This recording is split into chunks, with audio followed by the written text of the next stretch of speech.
before you start? Yes, we will wait. Like we can start from how you doing with the lockdown in the meantime.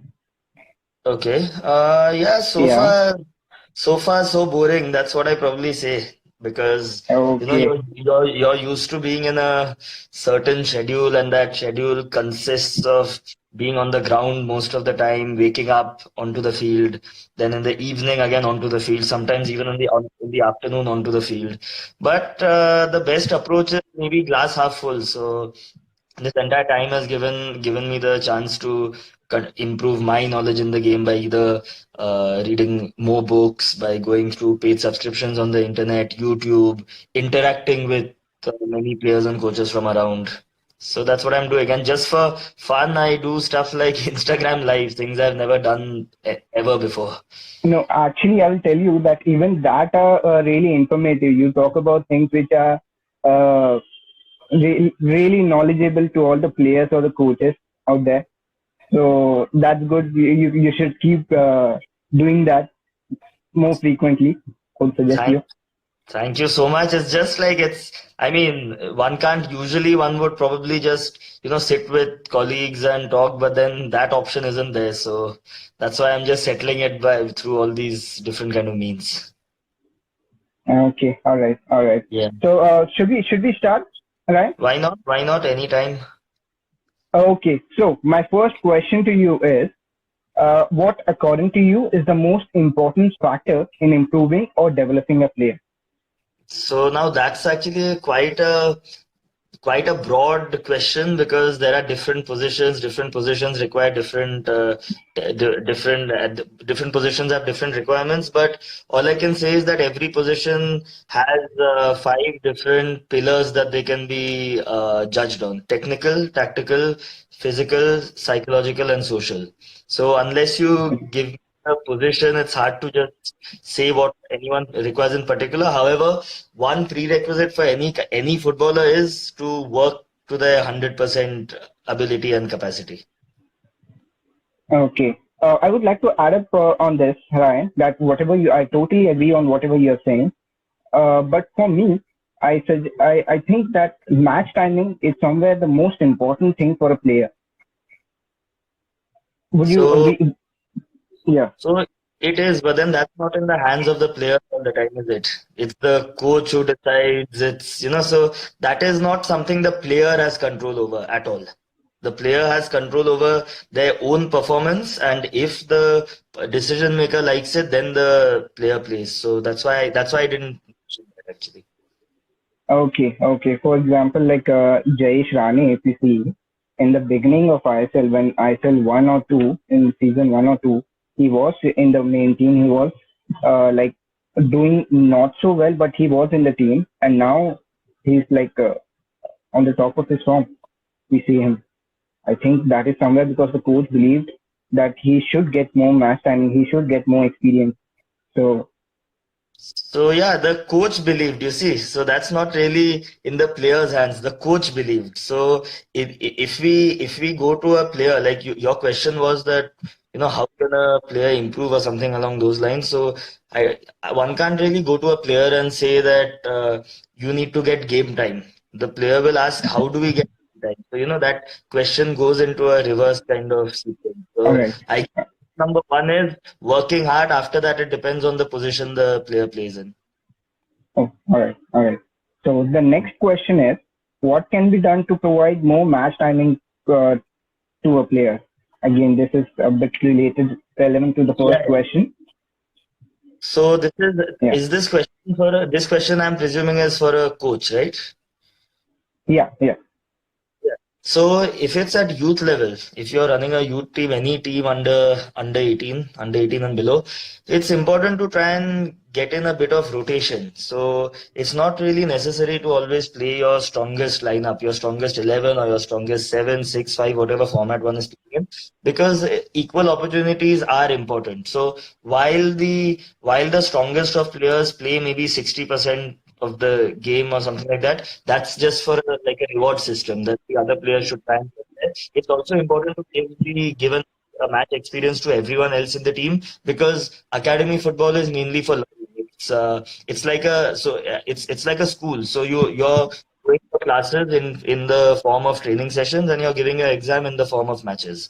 But when it comes to competitive football, like adult football, where results are priority, then over there Yeah. again, one can't unfortunately give game time to everyone, because in case a coach Yes. loses a Yes. few because of that, then that's his or her job gone.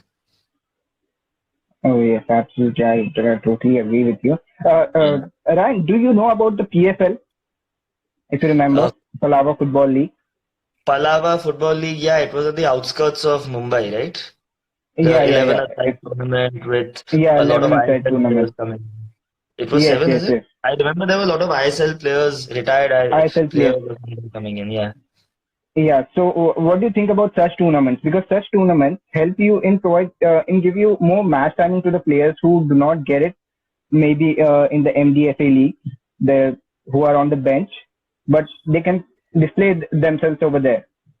So So such tournaments. India, yeah. Yeah. Yeah, so India as a country, we always lack tournaments. There are enough academies, there are enough places where people can pay and play and things like that. But then there aren't enough places to showcase your performance. So as I said before that, it's like the exams. There are enough classes available, but not enough places to give you an exam, not enough places to play matches. So any kind of tournament, be it Palava Football League, be it any kind, even if it's like a two-a-side tournament on concrete, that's still good, because that's a chance for someone to play. So any kind of opportunity where players can play is always going to be positive at whatever level it is. Okay. All right. Okay. And also at the top level, I hope there were amazing tournaments before, Durand Cup, Federation Cup, IFA Shield and all that. I hope that can also return, because unfortunately the minutes a senior team player gets are not too much. So any kind of extra tournament on for seniors will be of benefit. Yeah, because Ryan, I just went through an article. So it says that in foreign countries, a player plays minimum of 30 to 40 matches in a year, whereas Yeah. our Indian players, Mhm. like if I talk about the elite team or a elite player, he plays hardly like 15 to 20 matches in a year. Yeah, it's unfortunate. Yeah, so if That's why that any can be kind of improved, then tournament is good. Any kind of sorry. tournament is good. Yeah, a message to all players practicing on their own. During Sorry, this this lockdown one is the period. next one. This one is the next one, Ryan. Sorry. Yeah. How Yeah. important is a coach for a player? A coach is important in terms of, developing skill, showing a method to why a player should do what he or she is doing, guiding them into learning things they don't know. But I think we as coaches have this bad habit of portraying that players can't play the game without us. So we are not as important as most of us make ourselves out to be, because without a coach, a game will still go on. A lot of things like skills and a lot of the flair moves can't really be taught by coaches, because a coach may teach you how to do a step over, but it's very difficult to teach someone how to do step overs at the right at what time, what moment. It's really hard to go into detail. Now if you ask someone like Ronaldinho, I don't think his coach has taught him 90% of the things he knows. So I think we as coaches need to get a bit real, that we are not the be all and end all of football. Football can still go on without us. So yeah, Okay, all right. Having a a bit, mentor a is bit, always a good bit. as a Yeah, it's a bit. Probably the first time you have heard this perspective, but yeah, that's what I think. o- okay. No, it's a really good thought which you give. So a Yeah. message to all the players practicing on their own. This one again is relevant to the previous question, because Mm-hmm. having a mentor. Ryan, I come from a city called as Dombivli. Okay, Mm-hmm. so here there are many hardworking players, but they work hard individually, but they don't know what they are like. Many a times they go wrong. We see players on YouTube, on Instagram, they're practicing their touches and everything. But you need to know at like your weaknesses, your strengths, and a coach can really help you in that. So that's why it becomes a really essential or important to find a coach. It, And it, no matter yeah. also he should be knowledgeable. It's not like किसी को भी पकड़ लिया and you That make him your that's coach. the big issue. You see, that's you have answered it yourself. It's hard to find the right person and also the right people. The people who are qualified enough, they usually don't have they don't they won't just suddenly decide to mentor a player, an unknown player online and things like that. So what you're left is with either the very few passionate people who are willing to help anyone and everyone, or you're left with people who themselves need to brush up their knowledge of the game before teaching others. So you know that thing, पहले खुद सीखो फिर दूसरे को सिखाओ. That's the Yeah, that's the issue happening. But you asked about a message to the players. So yeah, fortunately, there is so much available on the internet. There's so much information available and a lot of free information. If you go onto YouTube, there are enough coaches abroad who are running programs. In at our academy, we are also setting up programs free of charge for all our players so that they can be fit. There are paid resources like www. I think mypersonalfootballcoach.com. So that's a okay, place where subscribe to just brush up their skills. But whatever it is, no kind of training is bad training. As long as someone has the ball at their feet, there's some kind of benefit because they'll always, if they don't learn anything new, at least they'll get more comfortable with the ball. So that's a benefit. And I think it's important. It's important, come what may, to keep training, being in touch with football because the natural tendency will be that all the players will be so frustrated that they have been at home for 2 months that they are going to get onto the field and the defender is going to go and make that slide tackle first. That yeah, adrenaline is going to be coming out, and in case people have not been working on their fitness and their technical ability, then you can that's asking for a very big injury. So it's very important. It's very important that come what may, just keep training. okay, all right, yeah, great answer, Ryan. Hmm. Importance of following a pattern in football. When you say pattern, you mean tactically or Yeah, schedule? tactically and also a technical pattern. Like you just can't go in the field and work on single thing every day.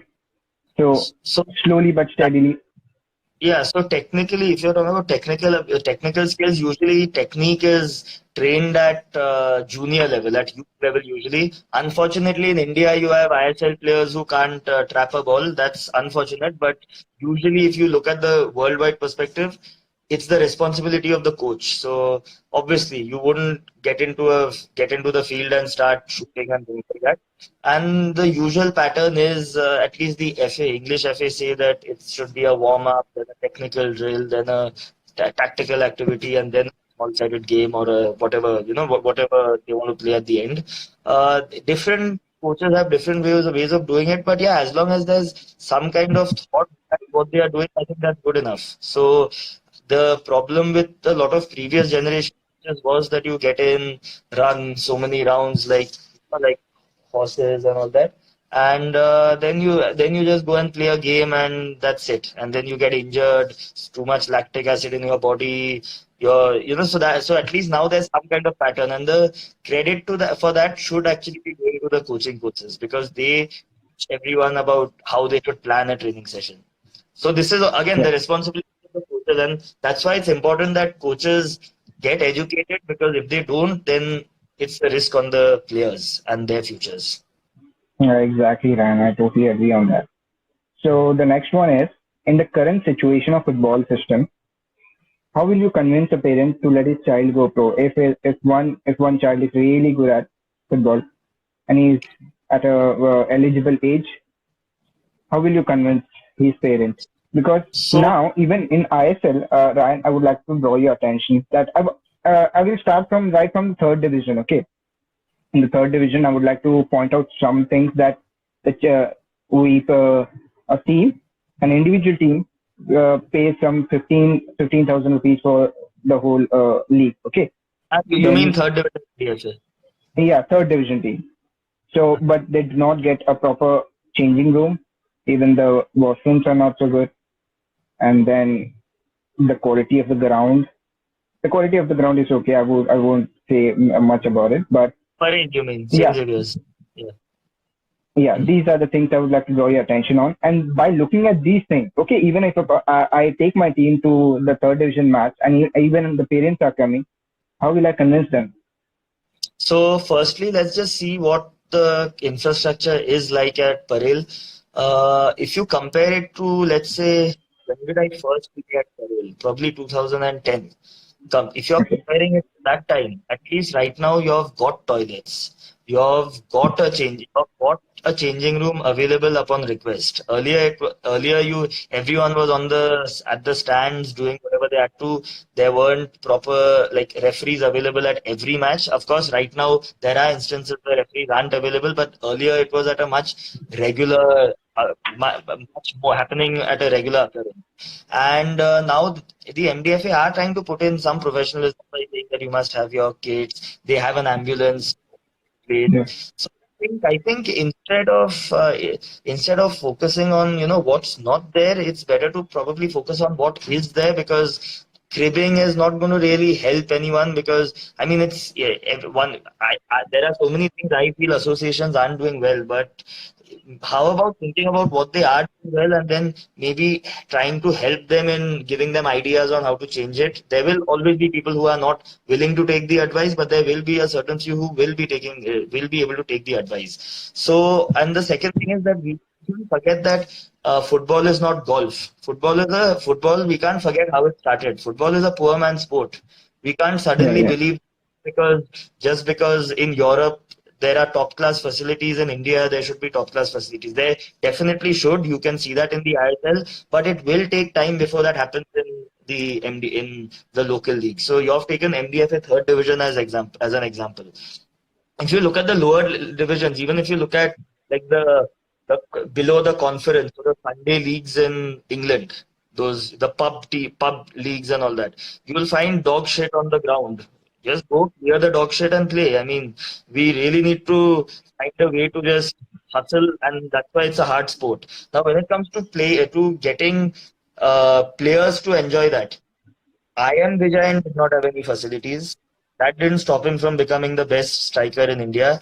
Bhaichung Bhutia was when he was at that sports hostel, I think uh, in, in Sikkim. He was at a sports hostel. That time he had bad facilities. Most of the senior type India players, the ones who are around 30 years old, they have had to sleep in bedrooms full of mosquitoes. It didn't stop them, and they didn't crib that because we don't have this, we are not going to be playing football. Whoever has the perseverance, they are going to whatever shit is thrown at them, they are going to reverse it back at where it came from and doing their hard work.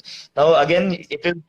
I'm doing it chronologically because there are many questions within your question. The last one you had Yeah. asked about convinced. What age are you talking about? 16, 18? Depends. See? How will you convince a parent, right? That one. Yeah. Yeah. So Yeah. at Yeah. what I'm age? talking about, yeah, 14, 16, 14 14, mostly. 14. Age 14, it's never sure whether you'll be a footballer or not. You can be the most amazing player in your school, or even the Okay. most amazing player at youth level. But you never know, because at Manchester United, like in 2011, Paul Pogba, when he was at the academy, he was just a starting 11 player. He was nothing more than that. Ravel Morrison was the best player in that team. But right now, Ravel Morrison is getting kicked out of every club he's playing for, and Pogba is Pogba. So it's hard to, at the age of 14, I think it's too early to be like, yes, this player is going to become a footballer. And for that reason, it's very important that the education the education is kept going. They have to really get their basic education in, because let's say a player even becomes a footballer. Let's say a player becomes Sunil Chetri. The player's Okay. career still end by 30 or 35. So what are they going to do till they are 70 or 80? Or till whenever they are alive. So at least if you educate yourself and you're successful in the game, you can get into coaching, you can get into management, you can get into commentary.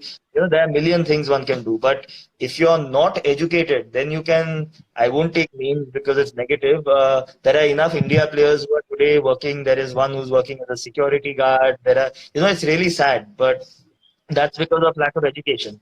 And let's say the 14-year-old does not become a footballer.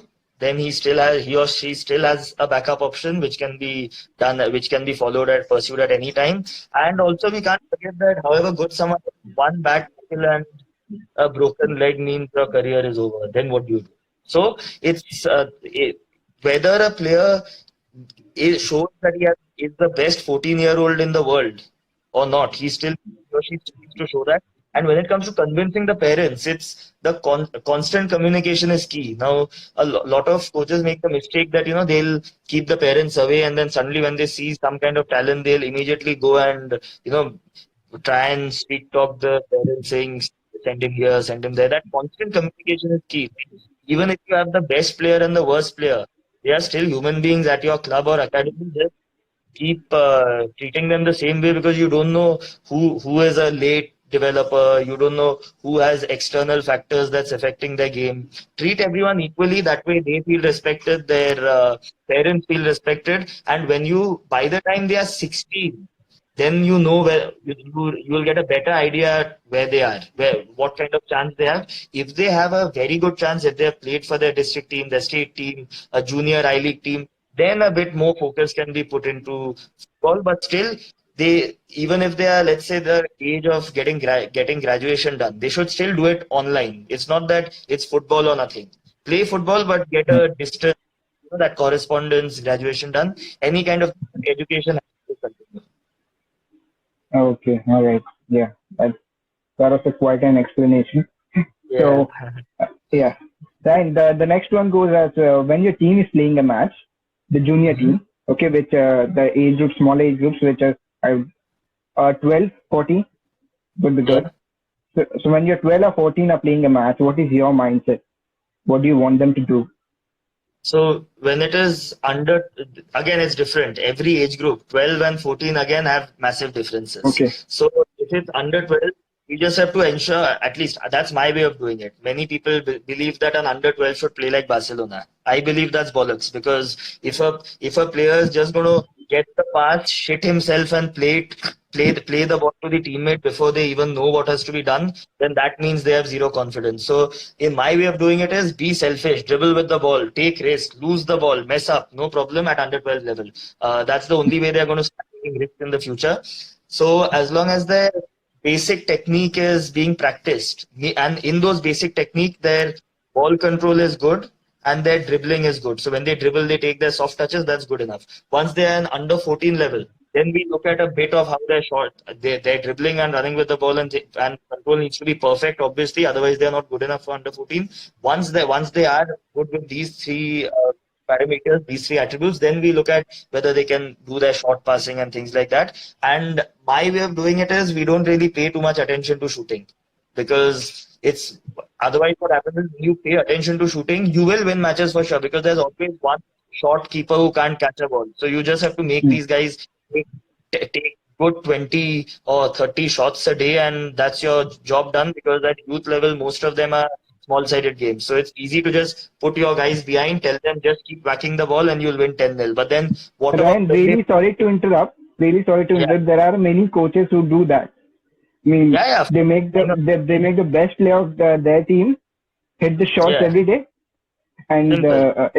exploit the keeper, the opponent keeper. Yeah, please continue, Yeah, Ryan. Yeah, and the thing is that it will work against bad keepers.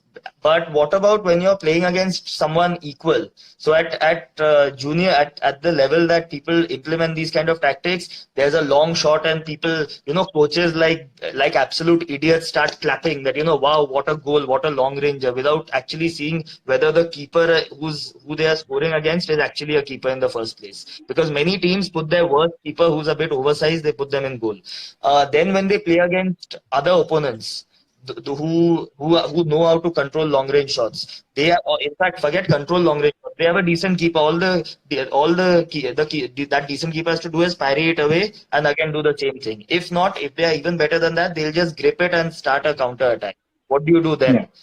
Then you're not training them for a plan A, plan B, plan C. I keep giving this example that in for our youth thing, look at the trophy we have. It doesn't really matter at all, man. It's what matters is what people do once they become how many of them actually become professionals. If not better professionals, then how much knowledge they have in the game. when they leave actually playing football. So these are the things, and I think it's important for uh, I think it's important for the coaches to have this holistic development kind of thing. I Right. think some Okay. sharp seven says, "Keep quiet. What do you think about you? Come to the ground and see." Simple, Yash. Till then, you can hide behind the screen and take, taunt or whatever. I don't know you, but definitely you know me.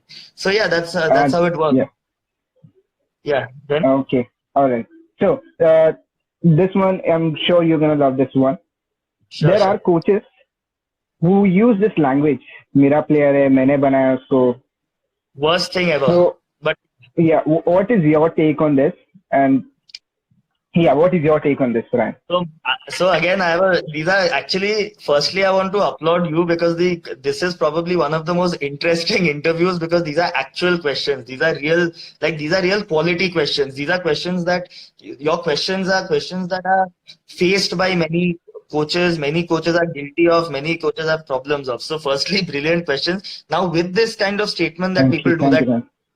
या that Yeah. ये मेरा player है मतलब अगर ये तुम्हारा player अगर कोई प्लेयर मेरा प्लेयर है दैट मीन्स कि पहले मैं at the age of when that player was born मैंने एक कॉन्ट्रैक्ट साइन किया कि ये मेरा प्लेयर है now that means slavery that means slavery. Yash says I am a Yeah. national player. That's great, Yash. I am a former I League player to a very good level, so I think I don't really care. But yeah, anyways, that means you're signing people up to a contract, and that's slavery. I don't know whether slavery Yeah. is legal or I think it's not legal. And secondly, many people find a good 13-year-old and then start claiming that ये player है एक साल में मैंने इसको इतना तैयार किया अगर इतना तैयार किया तो वो क्या from the age of birth till the age of 13 मतलब और किसी ने सिखाया नहीं उसको so even if Exactly. Exactly, Ryan. Yeah. let's say at the a 13-year-old player comes to me. Let's say he's not good enough, and let's assume that I've made him up to a certain level. That we still can't ignore that the people who have trained him from the age of 0 to 13, they are still we can't ignore them because they have still taught the player how to touch a ball.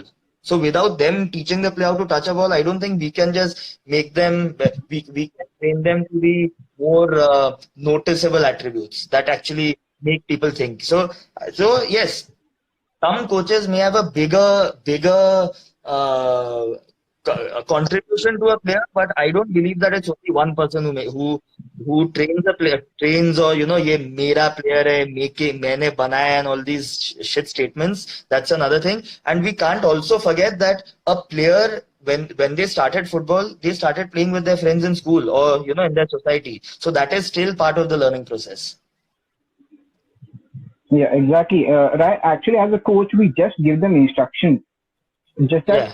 it works out for them very well, and then it's their choice. As a respect, this should come out of the player that okay, I will whenever he gets some question in mind, he must say that okay, I'll ask my coach first, and then Hmm.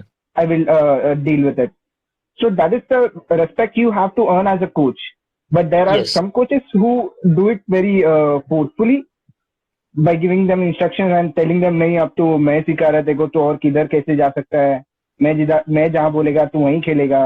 These are the things Another which This yeah. is another very big problem. I think you're summing it up perfectly. Like, and this is me as a coach myself. It's not like me from a different profession trying to hammer coaches because I am also a coach. Yes, See, so exactly, yes, but yes. but yeah, that's one thing. That's another issue that again this stems from the thought that ये मेरा player है. Now if people there are coaches who will be like, मैं ये किया हूँ, वो किया हूँ. If you are actually that great, let the player go somewhere better and develop the other player who's not as good as that player to become that good. At our academy, it's clear that the moment people have crossed the age of 15, at every possibility where it's relevant, I say, how long are you guys going to leave from here? You can't just be at playing six-a-side and five-a-side and seven-a-side forever. Many coaches believe that player को पकड़ के रखना चाहिए for only one reason, that let's get all these trophies and put a great post on Instagram and let's send a WhatsApp to our colleague that we have become the champion of the under 8 tournament. Who cares, man? Who cares about Yes. who's a champion? the underrate.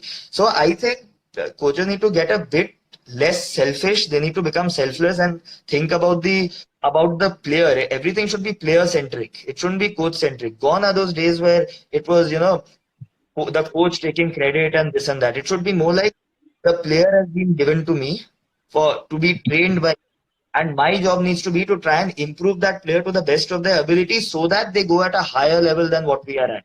So even if let's say a player is at a top Mumbai team, at a top Mumbai junior team, the idea needs to be to send him to a professional team, and if they are of that age, and people think that they're good enough, send them to an I League second division team. If they are good enough to Mm. an I League, even if they are better than that, send them to an ISL team. But no point holding players. Yes, the player will get you trophies and all that, but then what you're doing is you're making a player stagnate, and for your selfish reasons, you'll fill up your home with trophies and all that, but you're ruining the prospect of a footballer.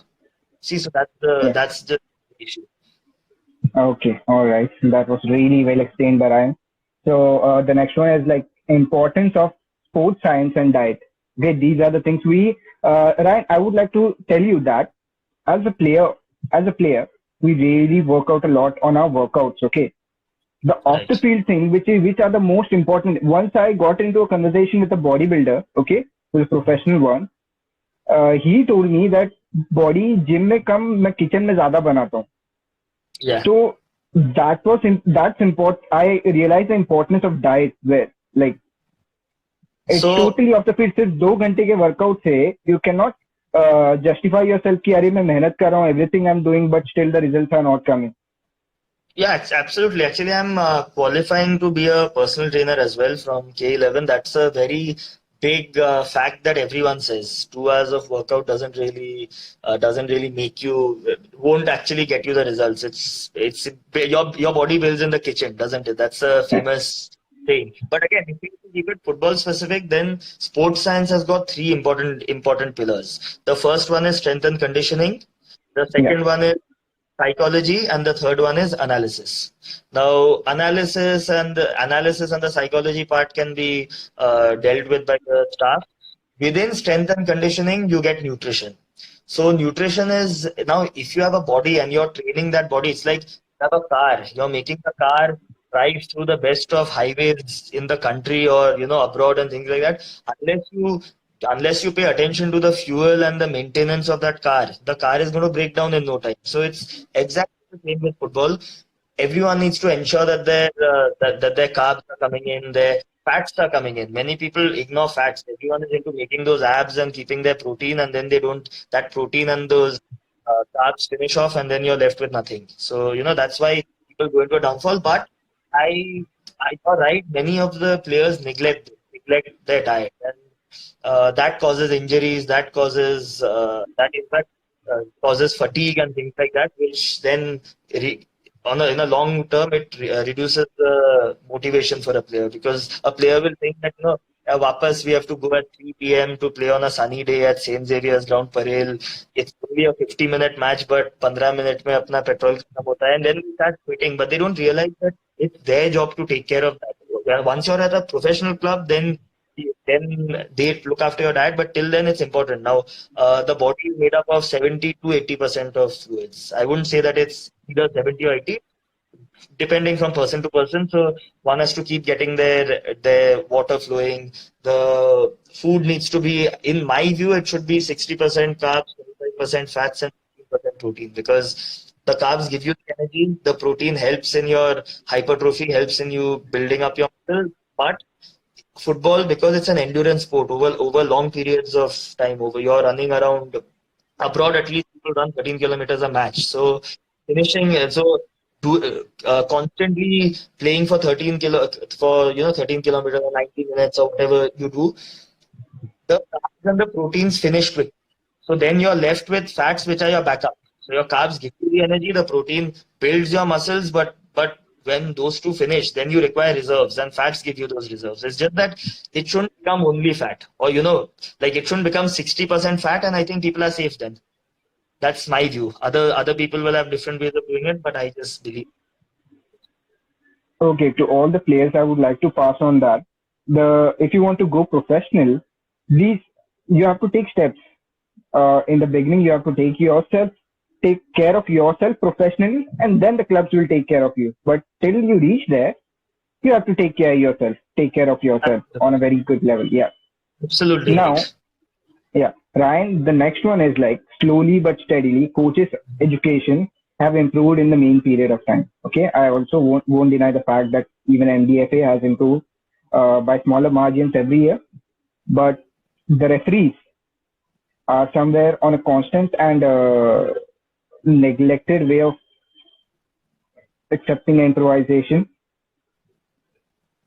What is So your you take on this? you mean I don't want to there blame any referee again, Ryan, yeah, yeah, but I've yeah. seen that this department of football is somewhere where many like a good number of people is not appreciating them. Absolutely. I see the Yeah, first that I have been guilty. I am guilty till today. I'll be completely honest. When we mouth off referees from the side, when we keep insulting referees or, giving them an entire analysis of their decisions, we can't forget that without number one, without a referee, a game can't happen.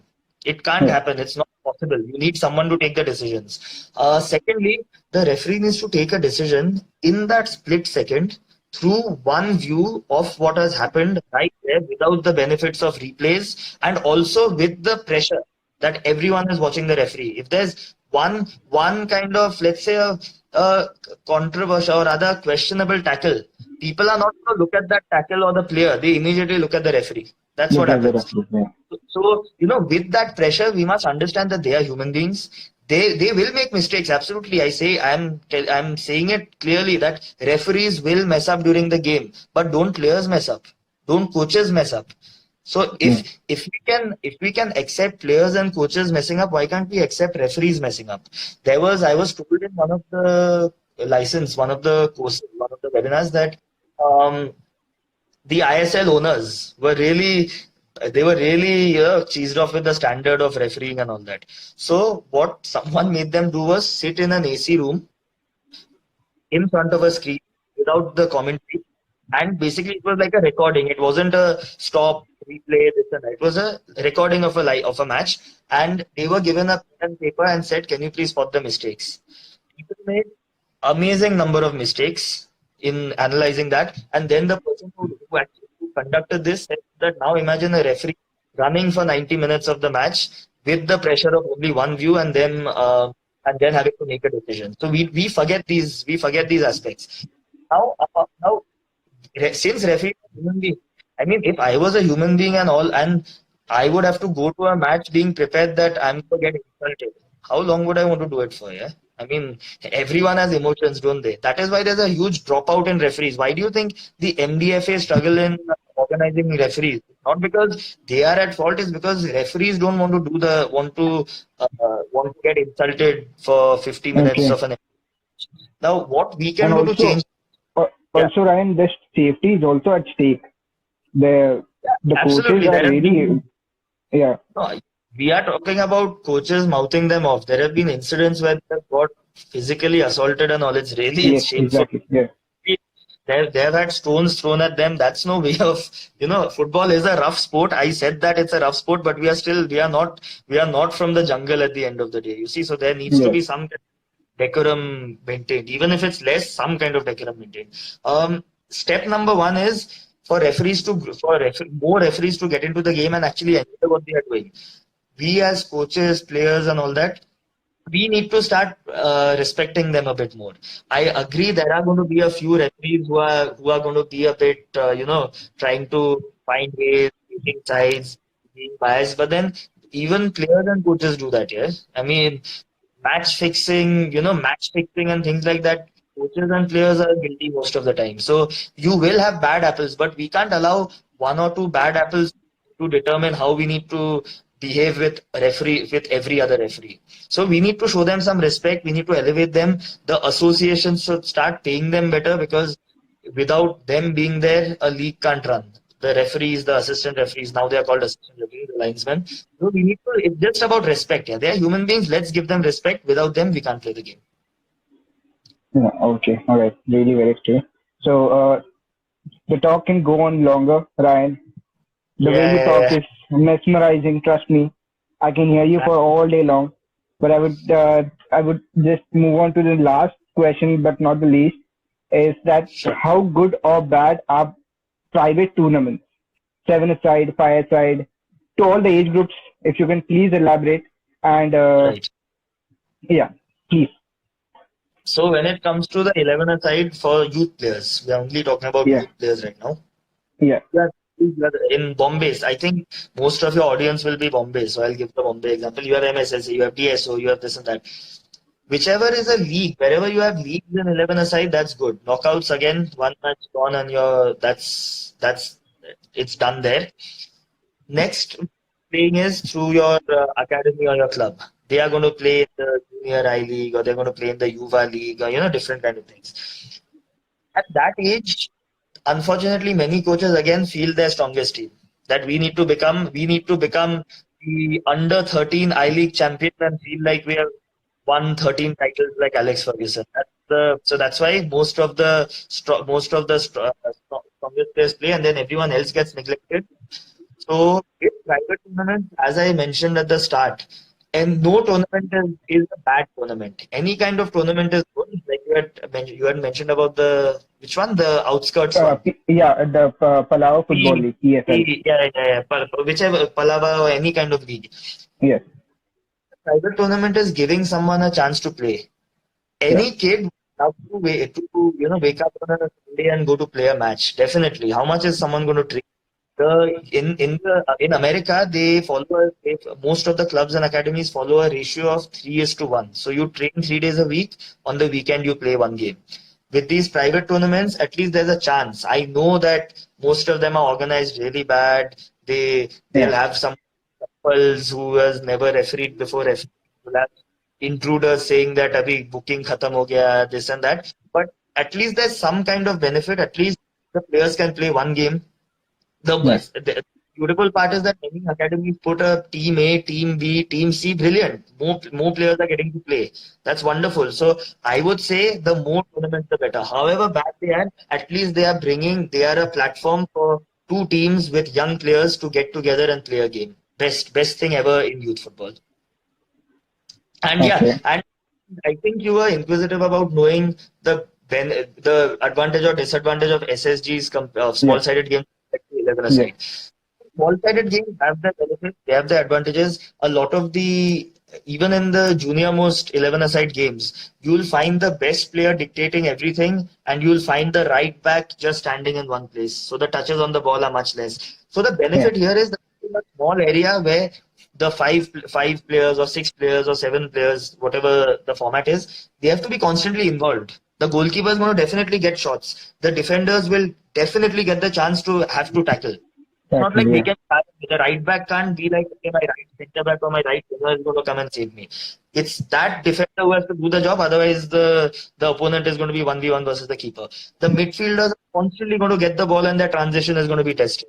The Yeah. strikers are going to get service 10 times more than they would in the 11 side and their finishing practice improves. So I think we need to start thinking that of the benefit of small-sided games, but now again here we are playing with fire because if we make the players play small-sided games for too long, like for too many years, then when they go into the 11 side, their technique Yeah. will be perfect. Exactly. Their technique will be amazing.